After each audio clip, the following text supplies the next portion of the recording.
What is up, everybody? Paul here from the Hoops Crew with a brand new episode of the Paul James Show. It is our Monday night review episode of the show.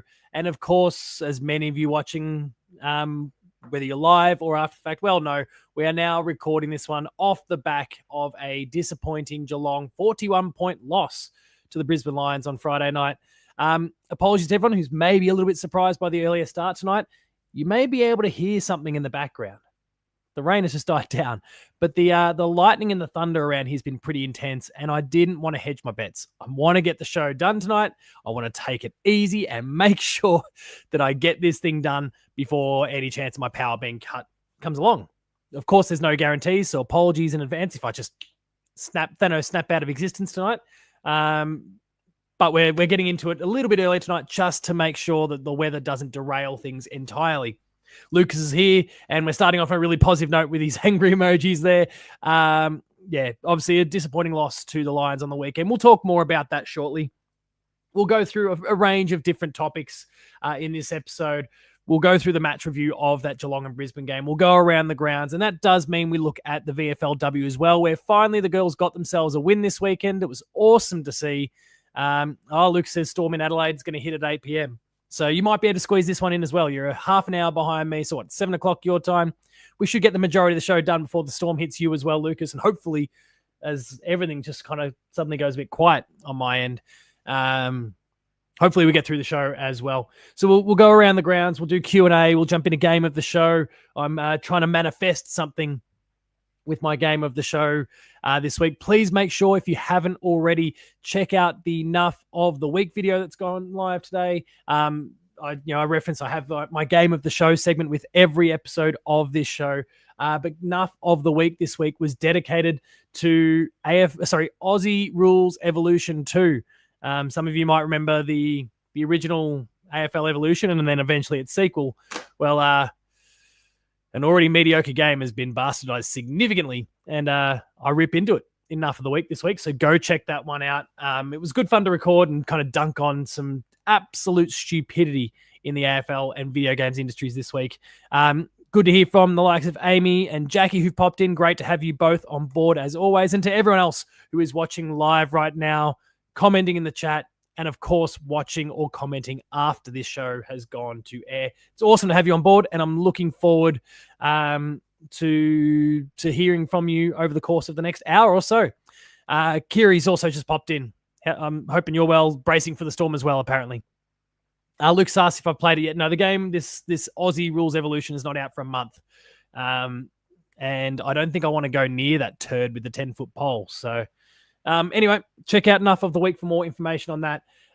We'll go through some other housekeeping bits and pieces, and also some top level news. Just a few big stories in the AFL industry at the moment before we get into match review mode, and then everything else that comes on from there. So let's begin by talking a little bit about some injuries. There's been a couple of big name injuries over the course of the last 24 hours. Hell, the last 6, really. Max King has been ruled out for St Kilda for the rest of the season after he's gone under the knife with his knee. Max has had a pretty torrid time of it when it comes to injuries in the last couple of years. And probably the fact that he has to be the shoulders of the club a lot of the time probably doesn't help. But he's out with a knee. Season is over for Max King. And also we've lost Adam Treloar for a few weeks as well, who has also gone under the knife. I'm just trying to find, where did it go? I've lost the news piece here. This one's fairly fresh, like the last hour or so.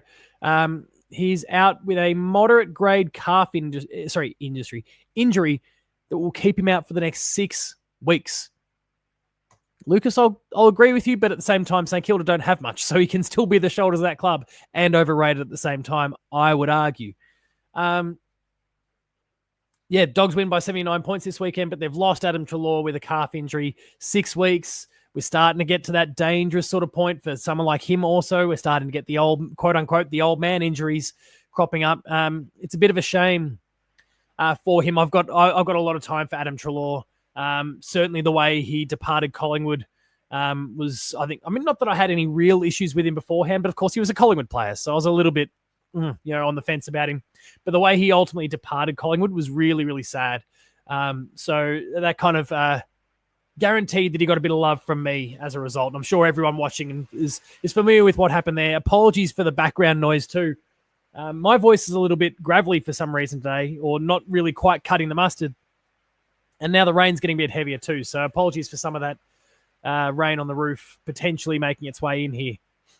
Treloar out of contract. I would sign him up on minimum money and see if he can get his body going and win us a premiership. I mean, that's fair. I think the Dogs would probably have the same rationale, though, so that I could see them hanging on to him for a while. Lucas says the rain's going to be heavy for 6 hours overnight and only 13 degrees tomorrow with more rain. Sounds a bit like what we've got here, at least in my part of Victoria, for the next few days as well. So really pleasant week to have a bye and not need to go to the football. All right. Speaking of which, let's get into match review mode here. And, of course, we don't really want to be talking about this. This sucks. But the Cats, they went down to the Lions. Like I said, 41 points before, 14-8-92. The Lions, 6-15, 51 from the Cats. Bit of accuracy from the Cats might have really made this a spicy contest near the end, especially as the Lions started to clearly tire. But they had such a decent lead that it really didn't matter too much. This is a pretty disappointing result overall, of course. I've spoken a little bit about this, and please, if you haven't already, go check out the match reaction video. About 1,000 or so people have already taken a look at that one, and I encourage all of you to go and hear what I've got to say about that particular matchup. Go check out Postgame Live, where you'll hear Ben and a whole bunch of others. I think, Lucas, you were on there. That's right, because there was one point you were talking a bit of shit, and I was actually about me and suggesting I'd gone to sleep for the night, and I was right there abusing Ben in the comments. So kept things nice and interesting. The Lions have never had any goal kicking problems against us, do they? Yeah, I know. Look, we've got this knack, and it's not necessarily the worst thing. We've spoken a little bit about how we want to. It's the old, iron sharpens iron sort of argument. You want to be playing against the best teams playing their best. And I would argue that even some of the lower teams see Geelong as a team who's been up and about for 20 years. They're always a team that you try and get yourself up for, because this is always one of the benchmark teams. Now, Brisbane, obviously, is a slightly different story. They're the reigning premiers, but I don't know. There's a few of these teams, and Brisbane are one of them, that just get themselves up for a game against the Cats. Win, lose, or draw, they're always there. They're about sniffing around and being mighty competitive. So, look, congratulations. At the end of the day, congratulations to the Lions on a really good win on their part. They played really good football. The Cats, I don't want to get, and I've done this already in the match reaction video, and I know some may agree or disagree, and I know there's an entire, how long did it go for? Let me check how long Postgame Live went for. An entire 2 hours of people kind of talking about that game and going into great depths. And I'm sure, some really picking it apart, others on different sides of the fence. I'm of the side that the game Geelong attempted to play on Friday night wasn't that bad, but their execution was, and statistically even actually, if I look at the execution, it wasn't too bad, but where the errors were made were in critical locations. And I think Brian Myers, as much as I love Brian Myers, he was the biggest culprit on the weekend. People knew exactly what the Cats and what he in particular were going for. And there's quite a few occasions where he was picked off, that others were picked off, that we were a little bit too predictable to the Lions, and they were ready and intercepted, and then it just went slinging straight back up the other end and resulted in some pretty easy goals to the Lions. I know Pivotonian, you're suggesting that it was a lazy performance, another dumb loss. I will push back on lazy performance. I will agree with the dumb loss. I am of the mind that this is one of those ones where Brisbane had come to play, and they'd recognised the game that Geelong were playing, and they rightly. They played us perfectly in that first quarter, and again, Grind, one of the major culprits in that stage of the game, where he was intercepted a few times, a few others were, and they resulted in Brisbane goals. And Geelong should have recognised at that point, okay, we know how they're playing. We need to maybe work the boundary line a little bit more and get the ground up there. They were breaking even in the clearance figures by the end of the game. They were, starting to win the war when it came to possession. There was a range of different stats that were trending in the right direction as the game went on. But so much damage was inflicted early on There was no getting back from that. So I will go 100% on board with you when it comes to the dumb loss, because we didn't adjust. We simply didn't adjust. And that's, for me, the main thing. We could have and should have changed our game. We didn't. And we kind of kept playing into their hands, and Brisbane took full advantage.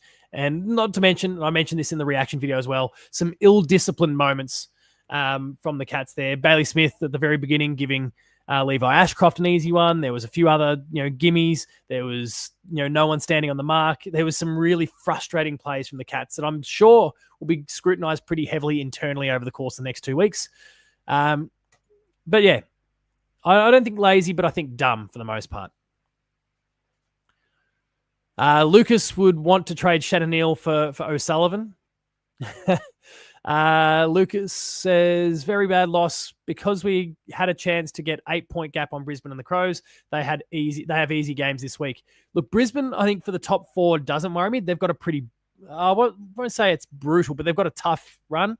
Adelaide have a very easy one like we do. And we really should have been able to hold the Crows off. Now instead, they're going to be, well, we could be in a position where we are equal 7th. We'll have the better percentage, but equal 7th by the end of the round, which is not great. Really disappointing in that regard. We'll bring up the ladder shortly and kind of pick through that. Chat, let me know what you think about some of the different players. Were there any particular players that were real highlights? Because for me, I was still a big fan of what Jeremy Cameron provided on the weekend. He was, took his opportunities whenever they came. There weren't nearly as many opportunities we're used to. We lost that inside 50 count this week. I think it was 58 to 51, if I remember. I could and should bring it up, but I won't. It was, it wasn't a huge difference, but it was down on our average and down on what Brisbane delivered. He was great with the opportunities that came his way. The Axe, Tom Atkins played a really good game. Jack Henry played a really good game. And then beyond that, I don't know. I can't think of too many highlights. Jackie does hit on something there that, Mullen didn't tag. I am of the mind that, we should have. I mean, Atkins did a great job on Lachie Neale. Won a lot of contests himself and kept Lachie Neale pretty well subdued.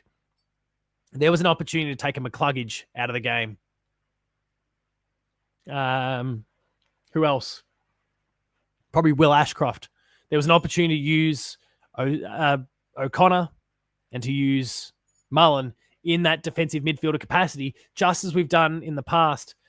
And we didn't. And there was some strange decision making. I assume that's in reference to me talking about Jack Henry. Yeah, he played another great game. Not foreskin anymore. Again, if you need that joke, you're gonna have to go back a few episodes. I don't need to keep repeating it. It was a great nickname when it was relevant and applied. Pivotone just said, Jack Henry just supported my wager on him winning the best and fairest Cargie medal, Cargie Greaves medal. I assume that's what that was meant to be. It kind of trailed away there. Best and fairest 2026.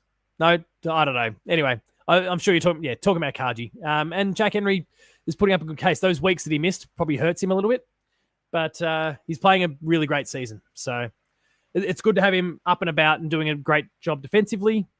Hopefully the rest of the team can come along for the ride over the next little while. Tom's going to be winning Cargie. Tom Atkins is also probably having close to a career best season. I still can't help but think that, Bailey Smith might be the front runner. I don't think he would have necessarily earned too many votes in either the Brownlow or the best and fairest this weekend. But I would say overall he's probably still the front runner at the Cats. But it's going to be tight. Like if he drops off for a little while, I can see a Max Holmes, a Jack Henry, a Tom Atkins, one of those blokes coming over the top and winning it. Let's not get too carried away with Jeremy Cameron, where he is in the positioned in the Coleman. I don't think Jez is a top flight chance. He's filled his boots in recent weeks, but there was also some pretty quiet weeks for a while there as well. Tommy Atkins was all heart. I did say early in the season, I said he was did I say drop? I think I said he was a fringe player. I think I said he was a fringe player. But he's also said that himself, and he goes into every game playing that way as well. That I'm paraphrasing, but that was something he said as well, that he knows where he's positioned within the team, and he knows what he needs to do in order to remain in the team, to be successful within his role in the team, and he's playing it superbly well, especially at the moment. Lucas should be banned on his continued abuse of O'Sullivan. The O is like winning Tats Lotto. All right. Let's pick through a few little numbers. I want to make sure I don't miss anything here. I did reference stats. Let's take a look at some of those key figures, especially goal kicking and, of course, tackles. Season leaders, that's going to be skewed a bit at the moment because Geelong is one of the few teams that hasn't had a bye yet. But we can see here, forget fantasy, who cares? Jeremy Cameron out in front with 48 goals this season. Bailey Smith with 32 disposals per game as the season average leader. And where are you? Stats leaders. Key stats. Defense. Tackles. The Axe, 141. I think he added another 8 this past weekend, if I recall. 6 to 8. Like I said, another great performance from him. 23 tackles inside 50, probably leading. No, he's not leading the competition there. But considering he's a midfielder, that's a huge effort. Great stuff from both Axe, Jeremy Cameron, and Bailey Smith, statistically speaking. That then takes us to the ladder. And we spoke about this a little bit before. The Cats. Now, we've got the bye coming up this week. Adelaide, Hawthorn, Fremantle. Oh, sorry. I guess the Giants will have a bye this weekend from the looks of that. But those three, with a win, well, the Crows will jump us, assuming they win. Hawks and Freo. I mean, unless they're playing against each other, and I need to look at where's the extended ladder here? Gee whiz. Adelaide to play Richmond, win. Hawthorn to play North Melbourne, win. Freo to play St Kilda, you'd think a win. Don't know where it is, but like the Crows will skip into third position. The Hawks and the Dockers will go level with us. We can't afford to be blowing it in the way that we did this past weekend. Not to say that we should have absolutely definitively won. The Brisbane Lions are a damn good outfit. They are the reigning premiers for a reason, but we definitely should have put up a better performance than what we just did. So, a bit frustrating, honestly. Just genuinely frustrating. But we'll be back. We have a game against, as you would have seen here, we have a game against the Tigers next in 2 weeks from now to get our form up and about and to potentially bolster that percentage significantly. This is going to be one of those tight ones. There's very much a race for second position now that's going to come from, this win to Brisbane is going to be really important in that, but certainly between Adelaide and Geelong, but I think it might well come down to percentage at this particular point in time. Let's go around the grounds. And Kate, I do want to talk about your comment about Matty Rowell. I don't know if there was someone that referenced Matty Rowell, but we've obviously spoken about, actually, no, I'll do it now. Matty Rowell's staying where he is. He won't come to Geelong. Yeah, I did see unless he's actually officially signed in the last hour or so. It's become news in the last hour or so. I did see the reports on the weekend, and it does seem like he's going to stick around for another 2 years, taking him through to free agency. Good job, Gold Coast. Like, this is a team that's going places, and to be able to lock down some of your most talented players is awesome for them. Let's go back to our around the grounds. Be nice to the Tigers. I mean, I hope the Cats aren't. I hope they come out with a bit of venom and go and smash them around. We also talk about easiest draw from now, and we do, but we do still have a game against the Giants, and we do have a knack of losing to some pretty D-grade teams from time to time. So I do think we need to come at these games like a bull at a gate every single week, whilst also giving those opportunities to the blokes who've been kicking the door down, like a George Stevens. Harley Reid will definitely come to Geelong. I'm increasingly of that mind that the end of next year, that he'll be across and back in his beloved blue and white hoops. Let's actually, before we jump across the VFL, let's look at the round ahead. Of course, the Cats do not feature, but we've got Port Adelaide and Carlton kicking things off on Thursday night, followed by the Swans and the Dogs at the SCG. We may as well just be having an opening round here. The first four games of the season outside of Victoria. So then Gold Coast and Melbourne at People's First Stadium. Tassie plays host to the Hawks and the Roos. Finally, a game in Victoria Saturday night, and it's a blockbuster. First versus 18th, the Pies and the Eagles. Then on Sunday, the G plays host to Richmond and Adelaide, and Freo and St Kilda duke it out to end the round. And there's the clarification from before. I didn't know where Freo was playing. They are playing at home. Let's pick through a few little comments here before we wrap things up for this segment by looking at the VFL results. If George Stevens doesn't get a game against the VFL Tigers, then he's got no chance of getting a game for us, maybe this season. But yeah, it's a bit of a shame that he's not getting those opportunities at the moment. Amy references that Sydney are starting to get some of their good players back too. They are, and they're starting to play much better football. They can be dicey games, as Bussy Sniffer here just highlights as well. Between Giants, Port and Sydney, there's no cakewalks here. Sydney with Goulden back helping make a run for the 8. They did look a lot better this weekend. Crows playing at the MCG, as Kiri talks about, but the Crows will be fine. They should be fine. Let's quickly kick it over here to the VFL. Look at the result from the weekend where we played against Brisbane, and we had a pretty good thing going for a while. Oh no, the worm. Do I get a worm for them? There we go. There's our worm. Look at that. Cats in front for half, and then boom. We air it out in the second half. Pivotoni suggesting we bring Jay Polkinghorne in for this week, who kicked 2 goals, 1 on the weekend, and is looking really potent. The defensive pressure, tackling, really good to see as well. I'm liking what he is providing. But I do want to see a Georgie Boy Stevens. Where is he? 20 disposals and a goal on the weekend. 33 to Jack Bowes. Like, there's lots of players still kicking the door down. Ted Closey with 26. Mitch Nevitt with 25. Jed Buse, there was a bit of a scare there with his ankle for a while. He's fine. There's lots of players there ready to get a gig in the next couple of weeks. And, well, we'll see how it all plays out. But we went down to the tune of 32 points against the Lions. The other game I want to highlight is the far more exciting one. It's our VFLW girls, who got themselves a much-needed win on the weekend, and it was a hiding that they dished out to the Carlton Football Club. 42 points. Carlton had a going okay for about the first 10, and then boom. 42-point win to the Cats. 8-8-56, 2-2-14. Really, you love to see it.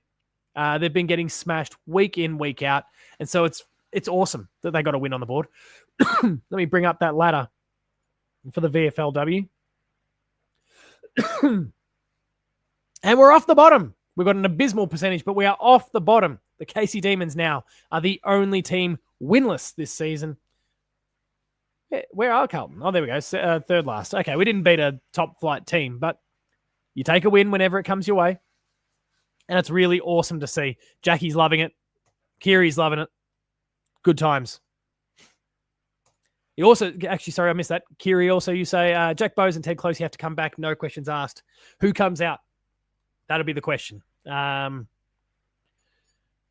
Ollie is obviously right on the fringe at the moment. But who's the other one that would come out? And another smack in the face for Carlton by our VFLW girls. Thank you, God. Yeah, it's been a rough weekend for Carlton. Duncan and Martin. That's fair. I thought Martin was solid, if not, there were still signs of him getting himself back up to the speed of the game again. But, yeah, anyway. Bull Ant's closer to a premiership. And Jackie says Ollie Henry out, Duncan the other. And that's fair enough. There's merit in all of those names. To be fair, I can't argue with any of the 3 names that have come up so far. But I think there's reasons why I could see them also remaining in the team. All right. We've done a bit of around the grounds here. We focused on the AFL, the VFL, the VFLW. What I need to check, because of the name I've forgotten, the NAB Rising Star winner this week.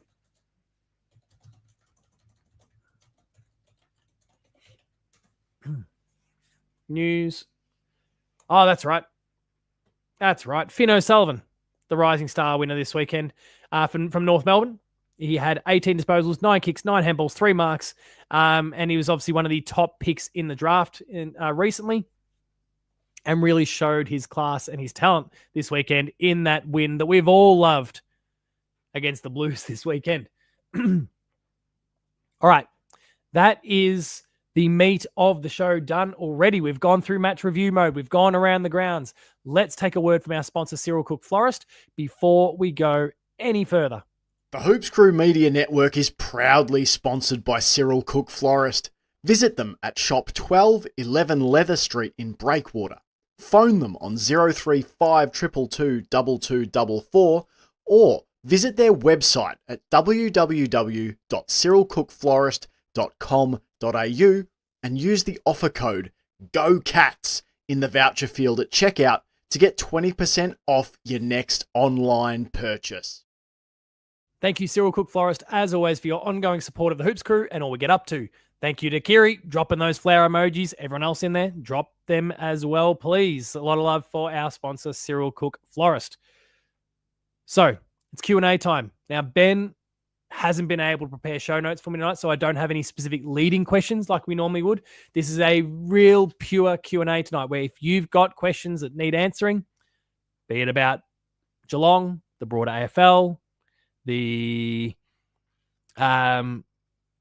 my other world of video games, whatever it is, throw those questions at me. Keen to hear what you've got to say tonight. And please, while we're on the topic of your questions being answered, don't forget that my for patrons, that my scratching post link is up for the week. If you want to if you've got questions that you want me to break down, that for anyone unfamiliar, will we beat the bye?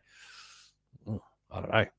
Geelong, will we win after the bye is the big question. I know it's Richmond, but Geelong and their history in byes still isn't amazing, despite rectifying a little bit in the last couple of years. What was I saying? Oh yeah, the scratching post video. Please, I'm looking for your topics for discussion this week. So there's a post there, the round 16 scratching post topics thing. It is available to free patrons to drop your requests in there. So if you're a free patron of the Hoops Crew, as well as the paid patrons as well, jump on that post. Let us know what you. Oh, Ben's just sent me a message saying I did notes in the end. Great. Well, let me scroll through and see if I can find those.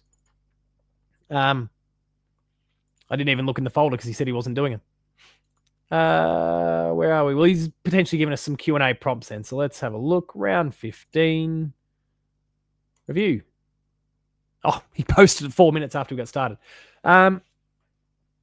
Oh, don't worry. We're doing an awesome job. I'm looking at this and we've covered everything he's got there anyway. Let's get into some of those Q&A topics. But yeah, scratching post.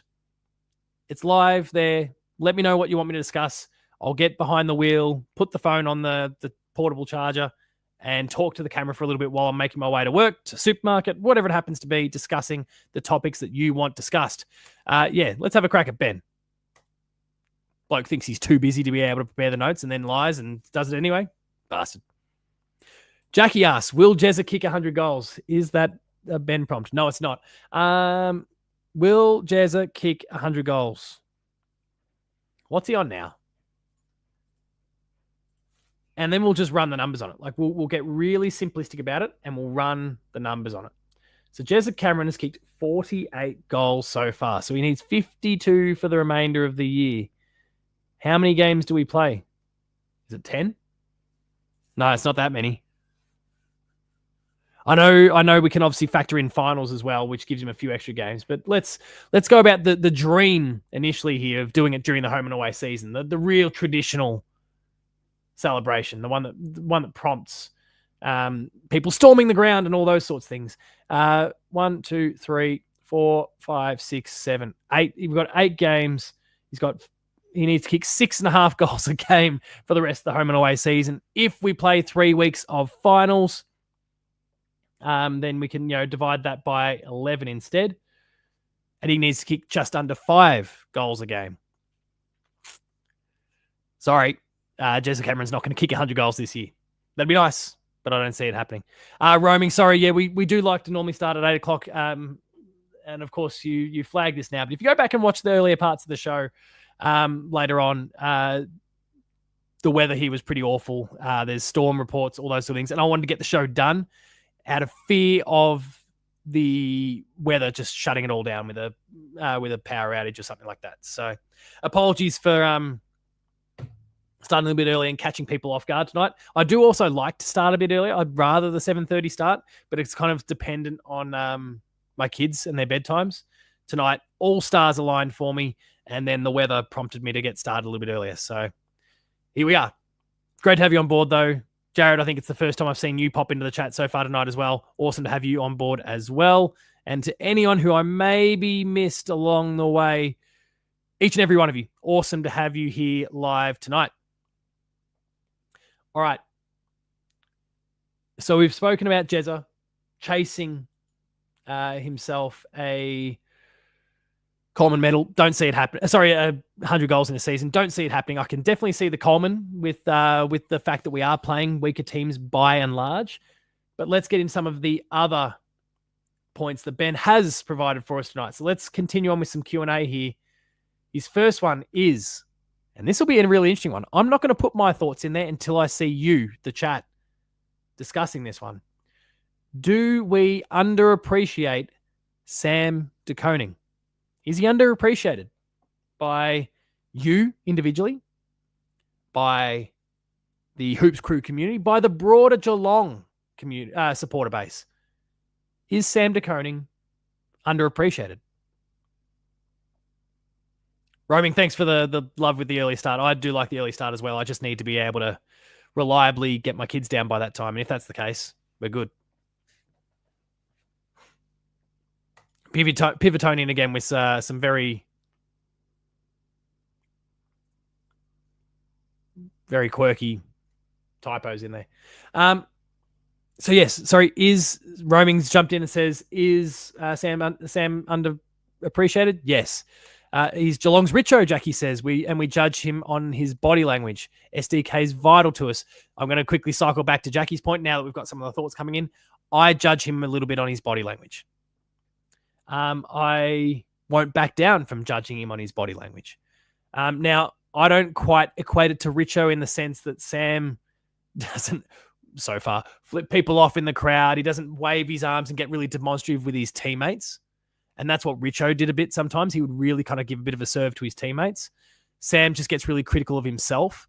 And if you were getting overly negative in any way, I would rather it be the way that he does it. He's holding himself to a high standard, and when he doesn't meet it, he gets critical of that. And when you're in high performance anything, sport, business, whatever, you should be holding yourself to a high account. But the body language, I feel like he can do that without having to make it so obvious and so visible. And he gets in his own, he gets down, he drops his head. I would just like to see a more positive facing Sam de Koning, personally. He does cop too much criticism, though, for a player who's relatively young. I wholeheartedly agree. I think he's a brilliant player, and he's offering way more than I think people, like, I do think he's underappreciated by a lot. I've got no concerns with what he brings to the table. It's just that body language thing. SDK's a gun. Just don't have him on the last line. Bussy says, we all love SDK. Definitely needed him against all the Brisbane Talls, but I don't think we underappreciate him despite the poor form since the facial injury. I think does more behind the scenes than we think after this week. Oh, yeah, absolutely. Jack Henry should be our deepest defender. I am of that mind. Doesn't mean Sam can't be kind of playing back pocket and kind of being able to utilize some of those athletic elements that he's got. But yeah, his body language last year was deplorable. This year's been bloody excellent, and I'm massive on body language. Yeah, I think he's been a lot better this year. He's had moments, but they've been few and far between. I think he's really, like, it's a maturity thing. Honestly, there's nothing more than that. It's a maturity thing. I think he's really getting there. Oh, Rob jumps in for his first comment of the night, and that's going to be controversial. Trade SDK for Marshall and a first-round pick. Chat, have at it. SDK's underrated. Just needs to lift his head a little bit and not get so down on the dumps. Yeah, I genuinely think it's as simple as that. Cops a lot of flack, including me. Just got to remember he's a young lad. He lacks confidence from time to time. It happens. His body language is just him being harsh on himself. He's a competitor. Not sure why the body language is a problem, to be honest. Because it can be infectious. That's... but I think it can be... I think it can be infectious sometimes, Amy. And And also for so much of professional sport. Did I say Todd? Oh, did I do Todd Marshall again?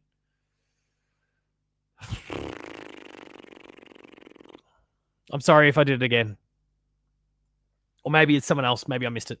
When you're in this professional sport realm, body language is hugely important because if it gets sensed by the opponent, they get their tails up. It works both ways. Not only are you down, but the opponent kind of gets up and about and gets confident.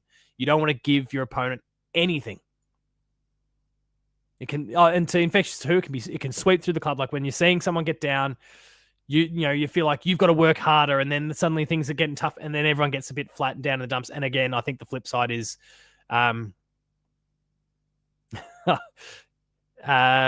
thank you, Jackie. Is that the opponent can see it, and that also has a bit of a positive impact for the opposition. We don't want anyone from St Kilda. Look, Reece Stanley's worked okay for us. Our next topic of conversation here. Oh, not after this. Ben has already. Ben has thrown some doozies in here after this one. Firstly, after this one, should we give up on the Suns? Does their loss to the Giants prompt us to give up on the Gold Coast Suns? For me, no. But I'm also not expecting him to win a premiership this year. I'm expecting him to play finals. I'm expecting him to push their opponent. But I do not expect them to win a flag. So no, for me, it's a simple case of no, I'm not giving up on them. I just think they need another 12 months beyond this to go, okay, they get their experience. Maybe it goes well, maybe it doesn't. But they get their experience. They mature a little bit more. Some few of those younger bodies, like your Jed Walters, are going to get bigger and stronger again. And they're going to be a frightful team very soon. No way. Sorry, Jared says, and I assume this is in relation to Rucks. No way. We have Conway and Mitch Edwards, and we still have Stanley for up to 3 years. I've heard rumors of, so I keep my vote to keep SDK. I don't think we'll have Reece Stanley for 3 years. Pivotonian says, tell Ben I could have done with that Shannon pizza on Saturday night. Ben, give the bloke a pizza. Roaming, I assume in relation to my giving up on the Suns comment, says no. Yeah, I back the Suns in. All right. We've got 3 other prompts that Ben has provided. The third and final. It's very Paul James show, like back end of Paul James show, very post-game live, especially when I'm hosting kind of material. So stay tuned for an absolute doozy soon. I need Lucas here for this one. I need Lucas in the comments for this one. But before we get to that, chat, drop your top 3 shows of all time. TV shows, top 3 TV shows of all time in the chat, please. For me, and this is kind of without too much thought because, well, I didn't know Ben had provided show notes before all this. Lost is my number 1 show of all time. Lost, I absolutely adore that show. After that,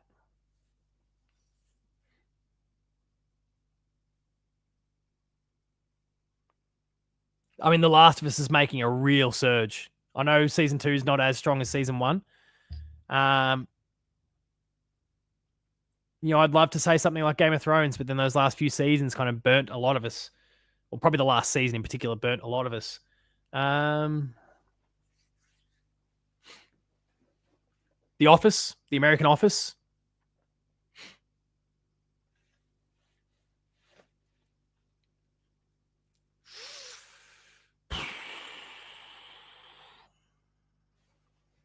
I don't know. The chat, you're really popping off. I'm going to start pinning all these comments in a second.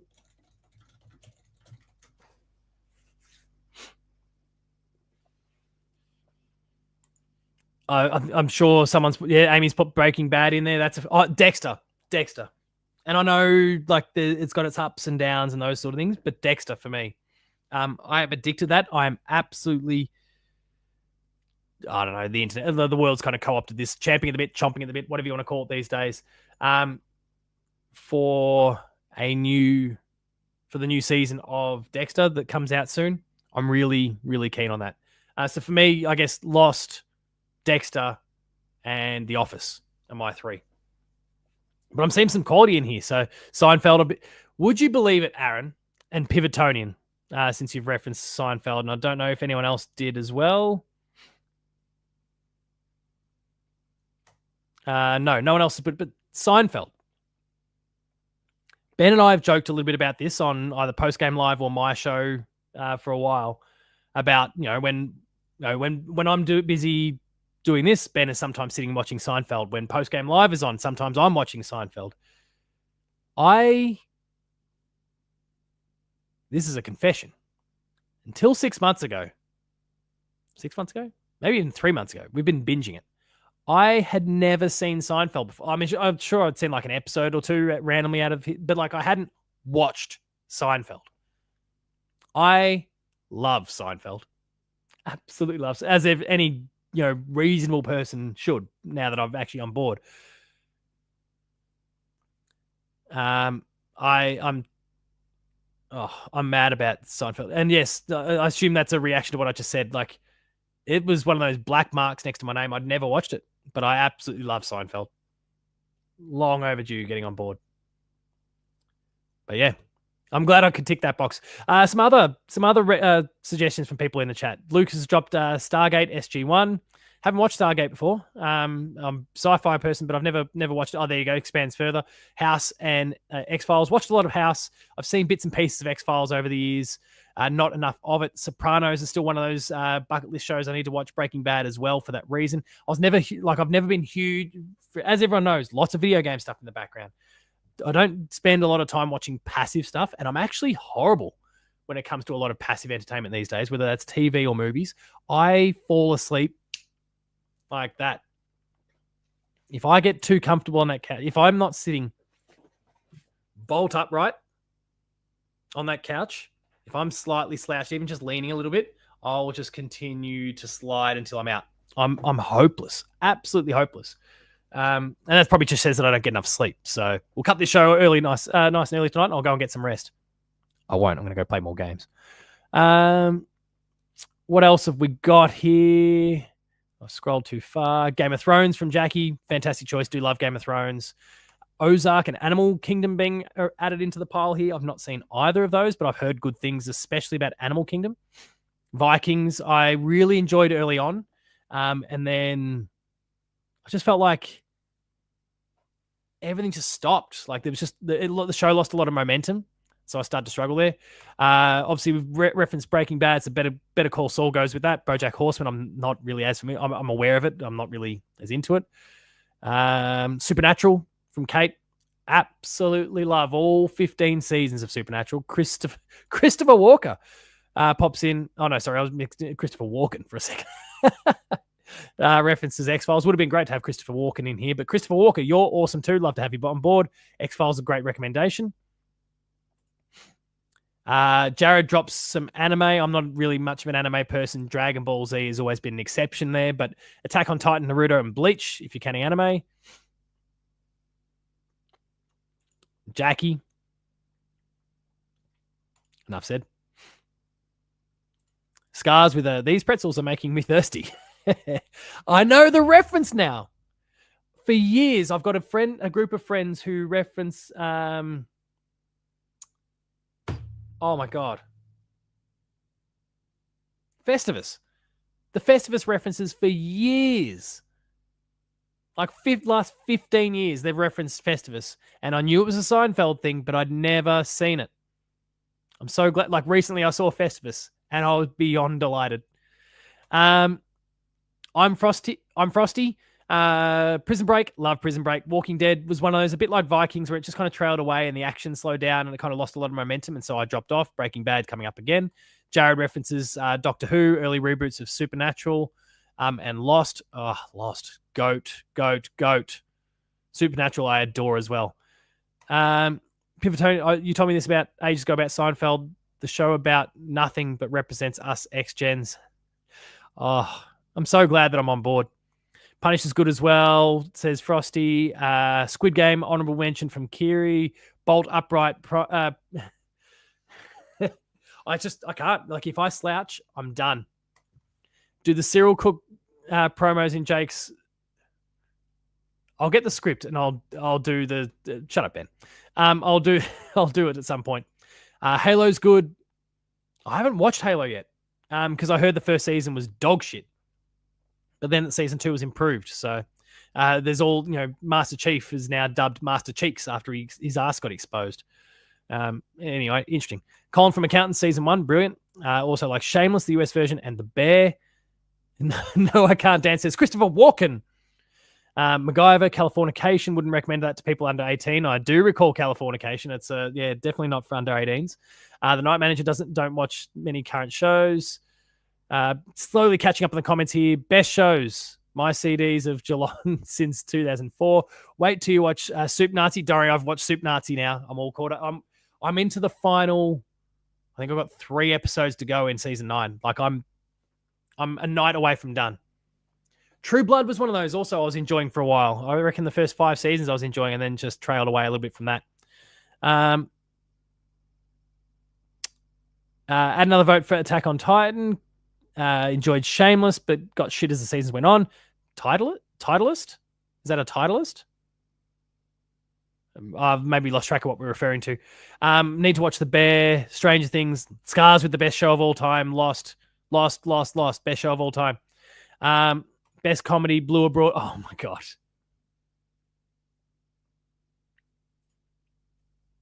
Have people been watching Fan Cam since the North Melbourne? I haven't watched it. I assume it's been a disaster. I saw Terry was streaming before. And again, to be clear, like I assume most of you are on the same page. I got a lot of love for Terry and what his whole platform and what he does. But the Carlton supporters are tearing each other apart at the moment. They're tearing their club apart. And look, it's perfect timing. It is popcorn stuff. Nuff of the week is the nuff of the week. Roaming. What? Took a video of the original Cyril Cook building in Ryrie Street, Geelong, circa 1910. Did taper off the end. Popcorn stuff. Don't mind watching Carlton in this season's of Lost. Gangland Undercover is good if you're into bikey docs. Daniel says, "Don't worry, Paul. My partner hasn't seen Star Wars." What?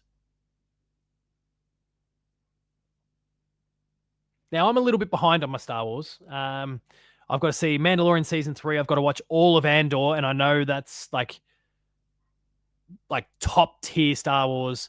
And I've got to watch Ahsoka. I think they're the 4 seasons of Star Wars shows that I'm behind on. But I love myself some Star Wars. Old Clone Wars, the new Clone Wars, Rebels, they're like the animated shows that they've done. Unreal. Love all of it. We're now getting some cracks at Jackie. Kick Jackie from the chat. Don't kick Jackie. Jackie's one of our favorites. You're all our favorites, but Jackie's more of our favorites. Sorry, everyone. All right. That was a lot about TV shows. We might have to drop this one in. Ben, you've done good with that one. Let's entertain a topic like this going forward. The next one, the second last one, before we unleash something awkward. What does a typical weekend look like for you? I would like 2 different answers. Anyone who responds to this one, I want 2 different answers. One, on a weekend where Geelong is playing football. Standard round 1 through to 23 stuff. I also want to get a feeling for what, excluding the bye, forget the bye, because we've still got plenty of football to watch. But what I also want to know about is off-season. What does a typical weekend look like for you when there's no footy on? Do you see family that you've not seen for 6 months? What does the weekend look like? So for me, while people are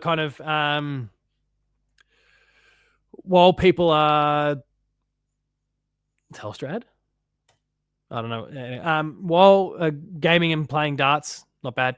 While people are putting their thoughts in the chat, winter sitting home watching football, summer playing cricket and watching it on the TV. For me, typical weekend during the season honestly is not that much different to a typical, except that I'll get a chance to watch the game and then I'll do some content around it. Typical weekend for me, Up at like crack of dawn because of the kids. Bags with Baz Lenker. Sport never stops. It's good. You love it. Up at like 6 o'clock because the kids will wake me up. I'd kill for an extra hour each day. But anyway, here we are. Up at 6 o'clock with the kids, prepping lunch boxes. Oh, hang on, we're talking about weekends. Getting ready for Auskick and ballet. Maybe there's a little bit of extra TV time because we can relax just that little bit longer in the morning before, instead of having to get ready for school and kinder and those sorts of things. But get them ready, deal with the Auskicks and ballets of the world. Maybe it's 11 o'clock at that point. Family adventure. My wife also does lots of photo shoots, not so much this time of the year because there's not like she'll do wedding photo shoots. She'll do maternity shoots. And specifically when it comes to wedding shoots, not many people get married in the middle of winter. So this is a bit of a quiet season for her, but she still finds lots and lots to do work-wise. She's an absolute rock star. If you need a photographer, please look up Angelica James Photography. She is, and I don't think it is my bias speaking whatsoever, she's the best photographer I know. When my kids, I don't know, when they're maybe 20 years older than they are now. So that sometimes that means that I'm dad mode for the rest of the day and it's me at home with them or taking them on little small adventures to playgrounds and those sorts of things. But if it's not, we've got the whole family. We might get, like we took the kids this Sunday, we took them over to Dalesford. There was a market that was on. There's a train that runs out of there to a nearby little kind of nothing spot, really. Really old school train. It was a nice experience. My son loves trains. Both of my kids actually love trains. So it was just a nice bit of family time. Got back, recorded some content, tried to spend some time with my wife. But of course, then also Sunday nights, I do some of my games work. I had some online multiplayer sessions I was doing. I'm trying to write reviews and stuff. Like it's the thing that and people have kind of, I think Jackie, you in particular, have kind of referenced this in the past, when like the time, I'm kind of one task to another, to another, to another. I'm not, the brain never gets a chance to just unwind, especially during the footy season. So when footy season does end, and I'll do videos for trade and free agency and those sort of things, but when I'm not doing live shows twice a week, maybe 3 times a week if post-game live's there and I'm making an appearance on that, I'm trying not to do as much, and people probably notice I've not been on post-game live as much lately. I'm just trying to give myself a bit of mental bandwidth, a little bit of self-care to make sure that I'm right for this and for all the other things that I do, and then also to try and be a good dad and husband. Emphasis, try.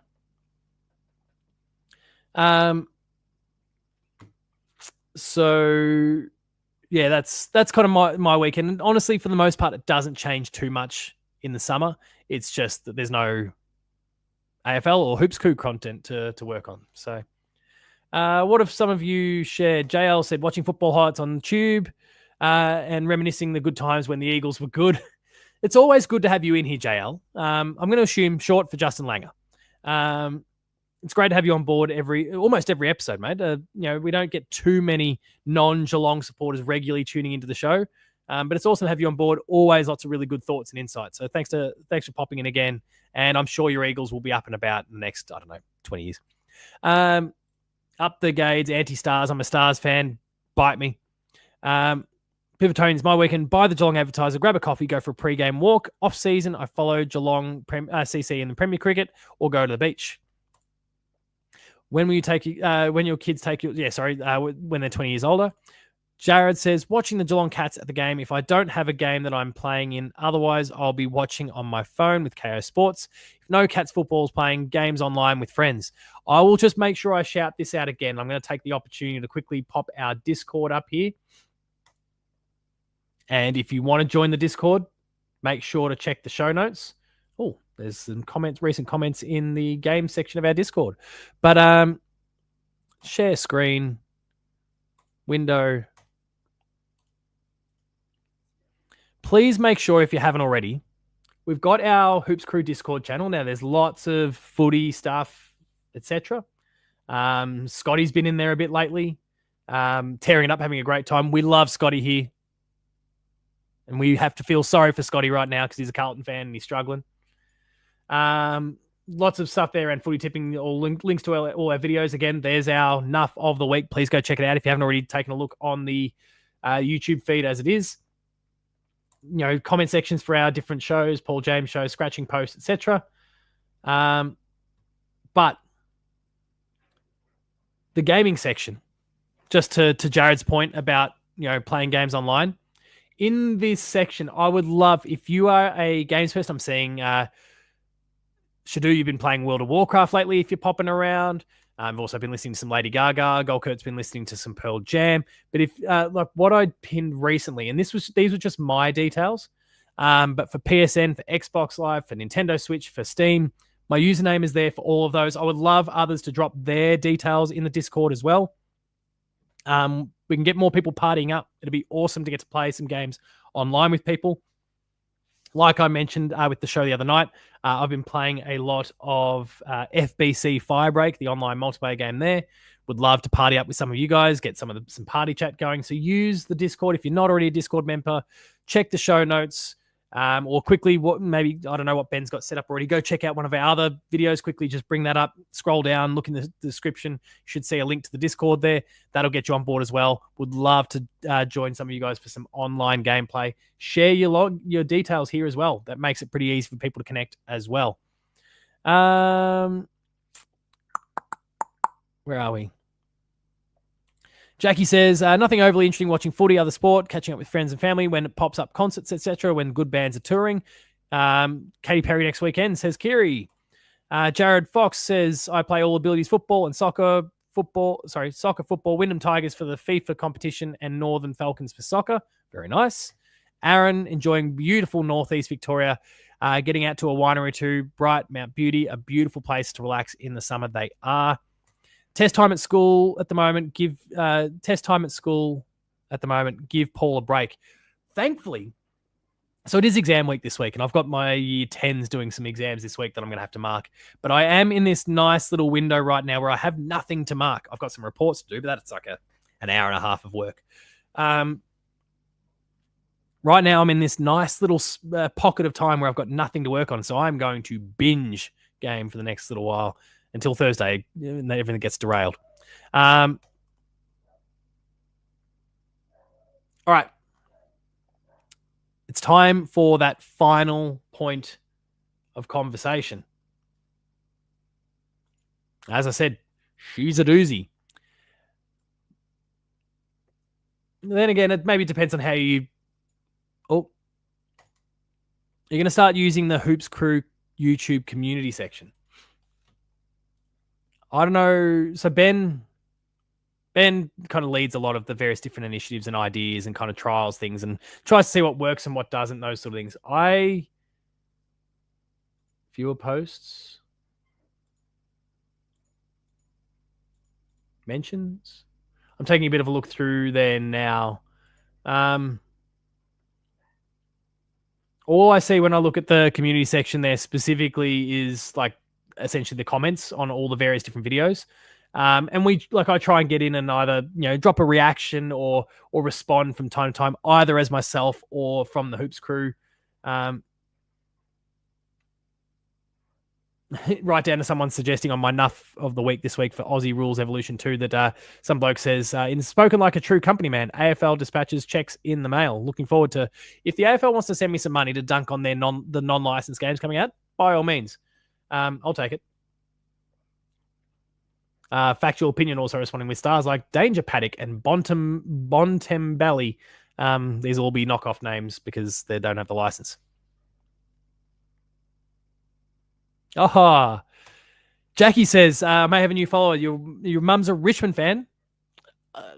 Welcome, mum. It's not too late to jump ship. It's never too late to jump ship. But it's awesome to have you on board, Jackie's mum, and I look forward to having your dad on board as well. And he's a Geelong supporter. Far more taste in football clubs. Good to have you both on board, hopefully nice and soon. And I hope you're enjoying the show.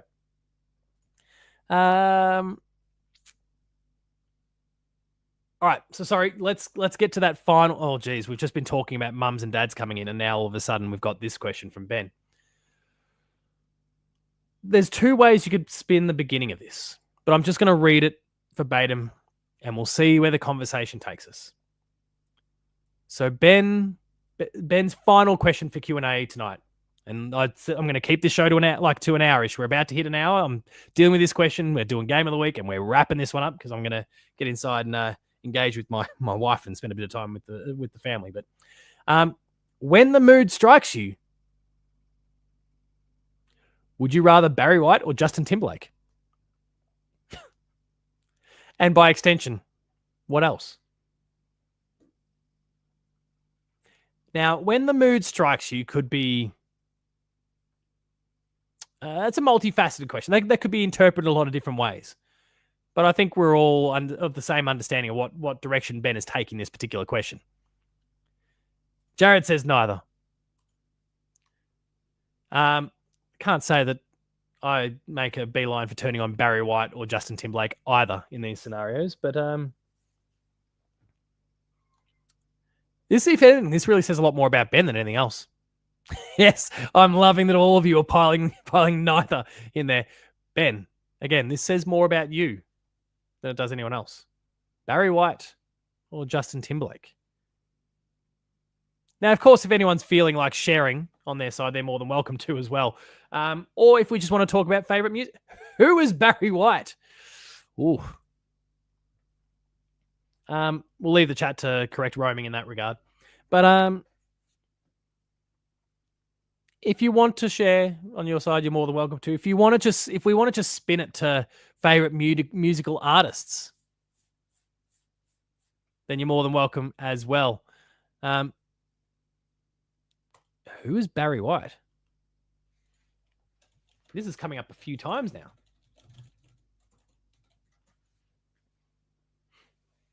Can't get... I'm not going to sing a little bit here to... Can't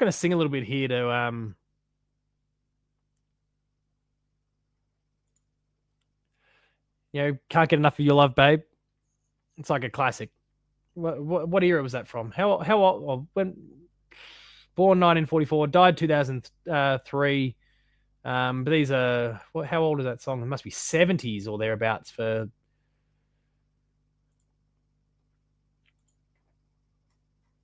Acclaimed musical artist anyway, but people can go and check out Barry White if they need to. Maybe fold it into your late night musical playlists. Hashtag who is Ben. Britney Spears and M2M, says Lucas. Interesting choices. Bit of Toxic. Bit of Hit Me Baby One More Time. We'll leave it alone. But musical bands, let's spin that off there. The Cure, In Excess, Australian Crawl. For me, there are three bands that I love more than any other. One of them is Australian. But, and this, I guess, me being a kind of millennial, like born in 89, millennial kid, teenager through the early 2000s.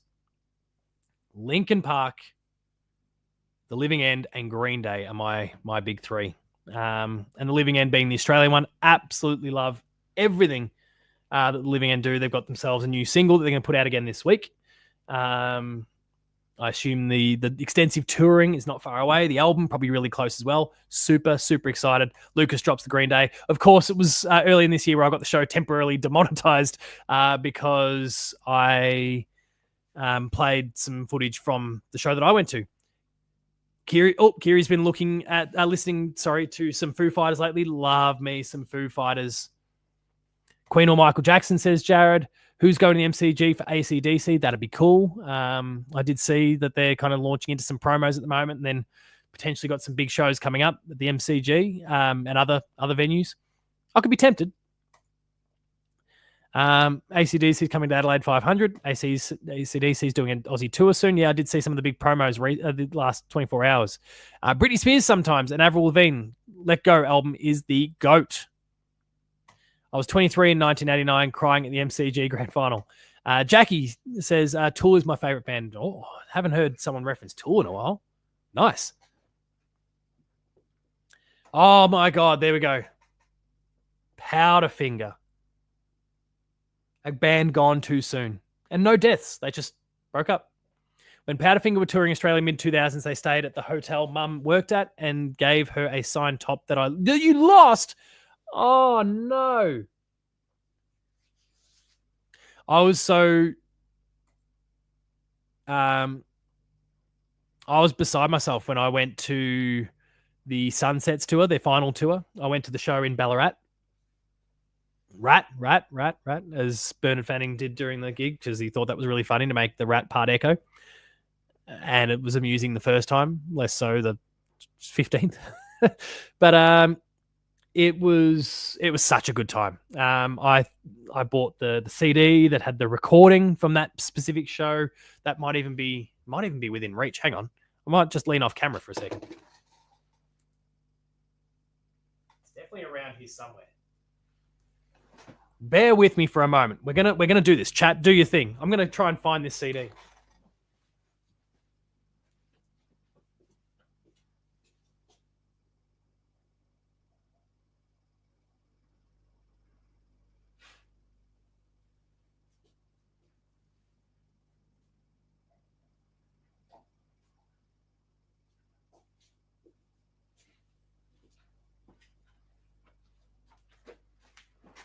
There we go. We're back. Oh, Lucas starts popping in some Oasis. I have been listening so much to Oasis in the last couple of weeks.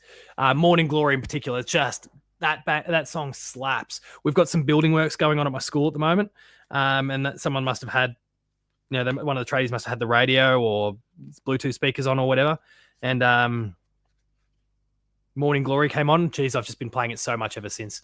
What else have we got? So Spudica says, sorry, we're late. No worries, mate. Take me home, country road. Get out of here, Charlie Cameron. Oh, no. Get properly.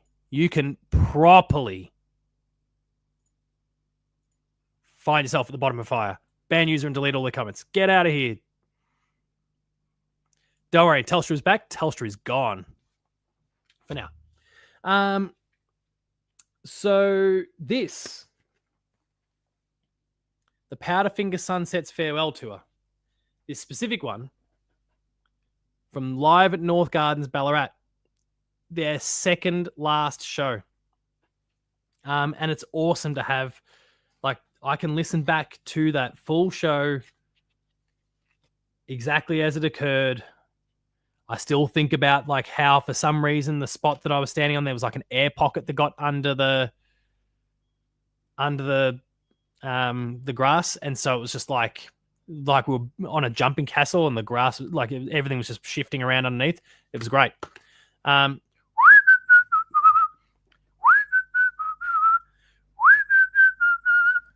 right, we got that out of the way. That's the bird call for that douchebag. So I absolutely and I cried and I cried and I cried that night. I was hooked on the entire thing. And now that I'm just holding it in my hands again, I still have a CD player in my car. I need to rip it, actually. I need to rip it again. But I don't have a disc drive of any sort anymore because it's 2025. But I need to rip this and get it all into rotation again, because Saturday, 16th of October, 2010. Good times. So Ben, sorry, you didn't really get much of the, what gets you in the mood sort of stuff. I won't overshare on my side.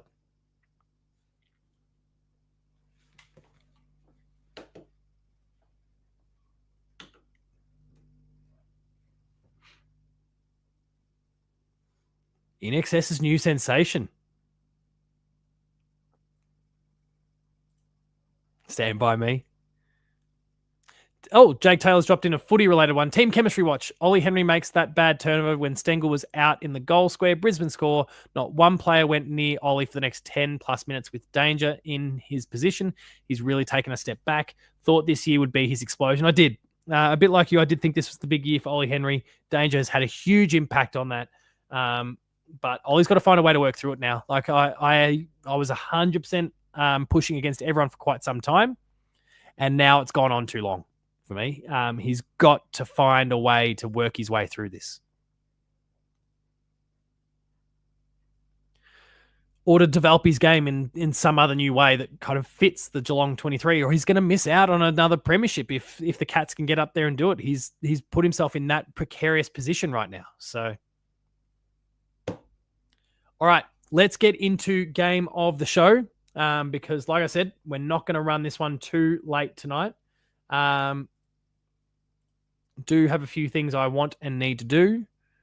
Paul Kelly also slaps, says Spartacus. Let's get into game of the show here. Now, I said at the beginning of the show when I was talking about game of the show this week that I wanted to manifest something.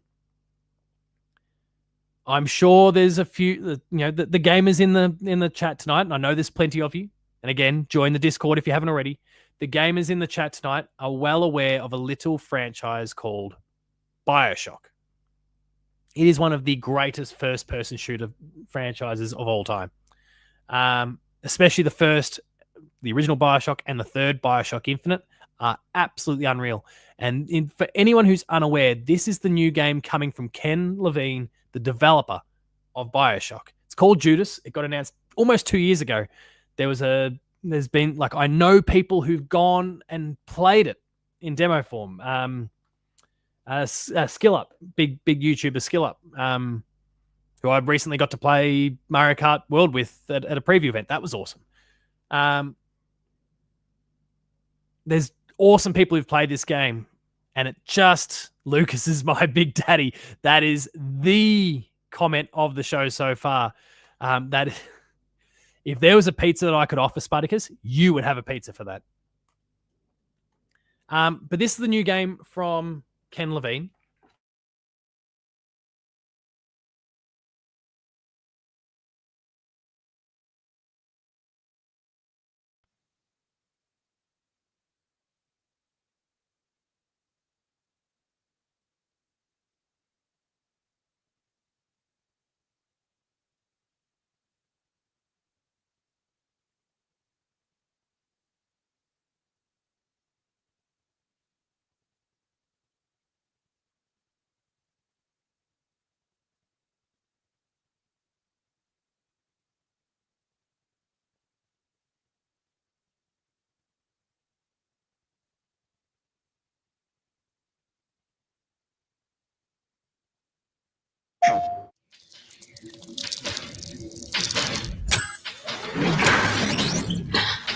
The ship is dying, and my only way out of here is with one of them.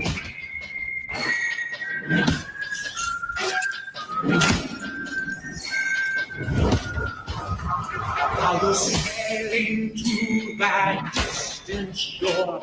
Leave her, Johnny, leave her. As the Mayflower gets to the ocean floor, and it's time for us to leave her. Leave her, Johnny, leave her. Oh, leave her, Johnny, leave her. Oh, the Mayflower's dying.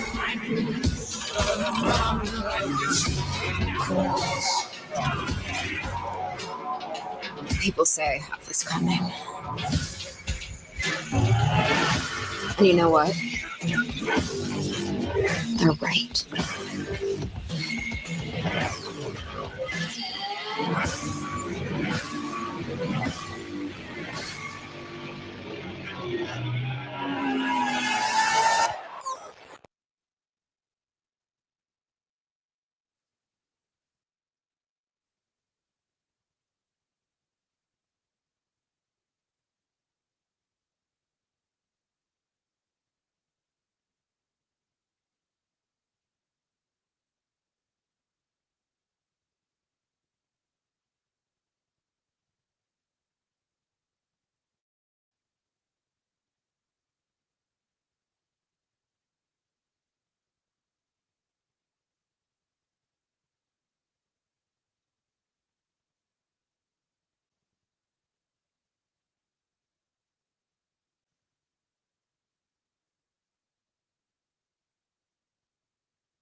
We should be back. There we go. We're back. We worked it out.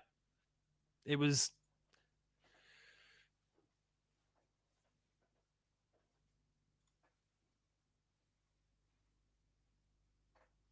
Anyway, we're up and running again. Sorry, everyone. The bloody StreamYard just believed that my mic was unplugged for a second. It wasn't. But anyway, we're back. So that was Judas, like I said, the new game from Ken Levine and his team at Ghost Story Games. Probably not out this year, but it comes from 2K or Take-Two, the publishers of GTA. So they need to find a way to just thread that needle and make sure it gets plenty of time in the spotlight before it releases. All these great games, but no Fallout 5, mate. Lucas, I'm going to break some news to you now about Fallout 5. If you're really excited for Fallout 5, then I hope that you're really excited for Fallout 5 in about 2031, 2032, because that's probably when you're going to get it. We've got Starfield was a 2022 release. They already announced that the Elder Scrolls 6 was next. Now, keep in mind, Starfield was a 2022. Was it 2022? Was it 2023 in the end? Starfield release date. It was a 2023 release in the end. 2023. Elder Scrolls 6 is next. They have confirmed this. It won't be out until, I don't know, 2027, probably at the earliest. There'll be some post-launch support. There'll then be another 3 years or more. There'll be a new generation of consoles in the middle of this, a new technology to learn. Fallout 5 is a long way away. Now, you may get your Fallout fix from others. I could see Obsidian going back to the well and doing something in the Fallout universe like they did with New Vegas. I could see someone else picking up the mantle, but it's going to be a while. You are going to be... Go play Fallout 76, mate. That's what you're going to need. You're going to need something to... You're going to need an everlasting gobstopper, and that's going to be Fallout 76. Elder Scrolls is the big one. That's what I care about. I'm not much of a Fallout guy. I love the show, but I'm not much of a Fallout the game guy. I will go back to it at some point and see if it's won me over. But yeah, Elder Scrolls is the big one for me. That'll be Fallout New Vegas 2 would be huge. That team is releasing 3 games this year. They put out Avowed for the Xbox. You can see where this is going already. They're about to put out, Grounded 2. And they're also responsible for the Outer Worlds 2 that comes out this year. And if you're looking for your Fallout New Vegas fix, please, Lucas, play the Outer Worlds 2 later this year. That will be the one that gives you exactly what you're looking for from your Fallout and your Fallout New Vegas sort of thing specifically. Pivotonian says, bit disappointing that Tom Hawkins couldn't be at Dangerous 350th, though he was happy to announce he was in Europe. It happens. You organize holidays. You don't know when he was meant to play his 350th a few weeks back if he didn't ping his hammy. So it's one of those tricky ones. Mafia is also coming from Take-Two. So they've got a fair slate of titles between for Take-Two, 2K, whatever you want to, before the end of this year. They have Mafia in August. They have NBA 2K. They have Borderlands 4. And then currently May 26, next year, they've got GTA 6. Like, this is a mega publisher about to do some monstrous things and make shitloads of money. All right. That is the final point of conversation for the night. Thank you all for having tuned in, as you always do. The support is awesome. We love having you here, whether you're watching live on YouTube, Facebook, or Twitter. We love have each and every single one of you and the thoughts that you bring to the table. If you've enjoyed this video, please make sure, regardless of what platform you're on right now, make sure you head over to the YouTube channel, like this video, share it with your friends and family, subscribe to the YouTube channel if you haven't already. We're now well over 2,000 subscribers. It was a big deal chasing 2,000. We're now like 2,030. Things are tracking along nicely. Let's see. I don't know. I'm pulling this out on the spot, but we had a goal of 2,000 subscribers this year, and we've eclipsed that. Could we? Chat, let me know what you think.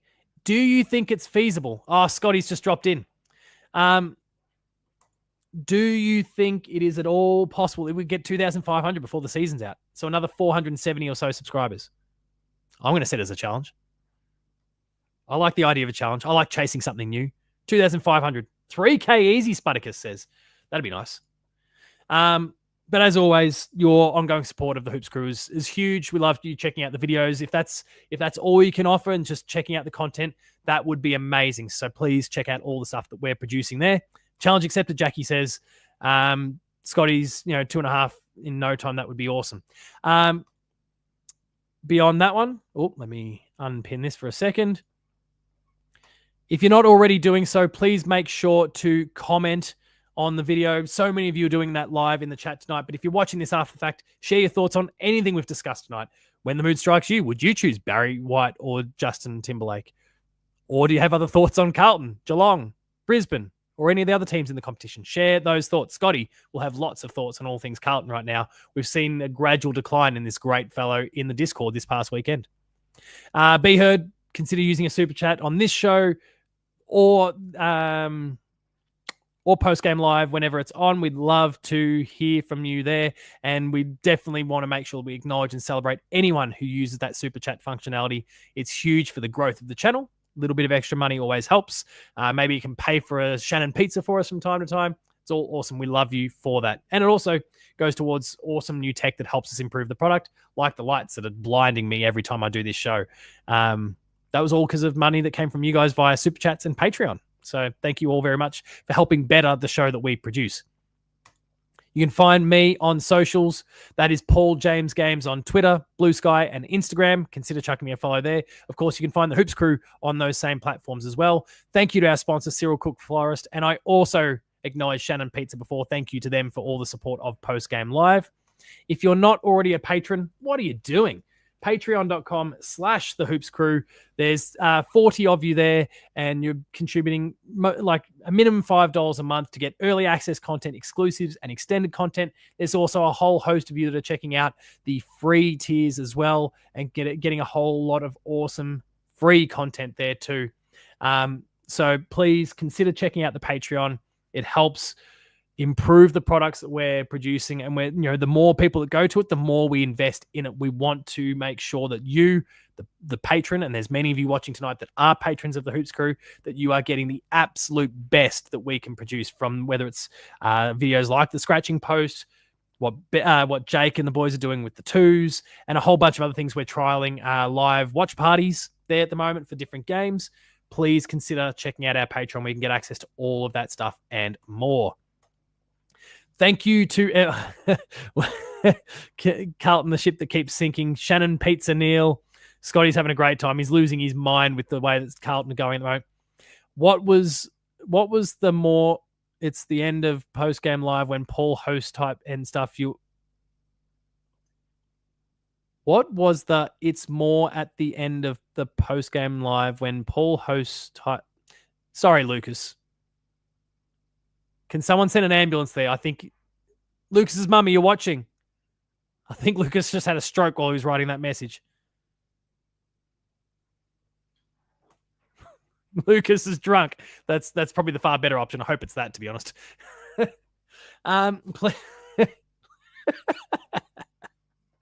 The loss to Brisbane wasn't received well by Lucas. All right. Thank you all for having tuned in tonight. Very much appreciate your support as always.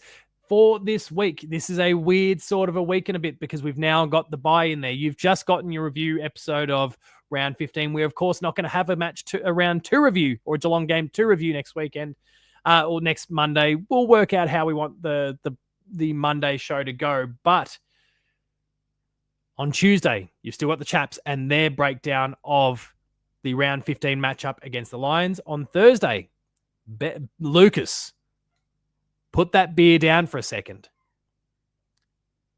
Sit down in a seat. Get comfy.